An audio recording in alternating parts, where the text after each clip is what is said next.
kabukid man o kapatagan, simbahon ka sa tanang nilalang. Ang tanang tribo magadain, diha ka ni yes Lord.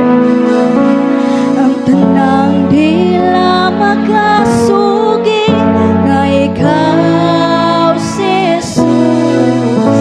Ang tanang lumad magaluhod sa imong kahalangdon, o Diyos sa katribuhan ug sa kanasuran.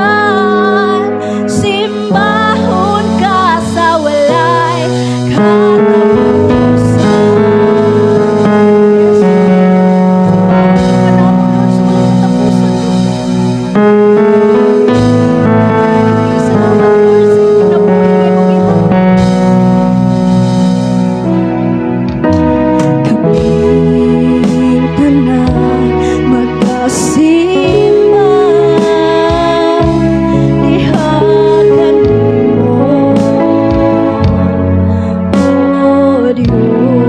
Yes, to my soul.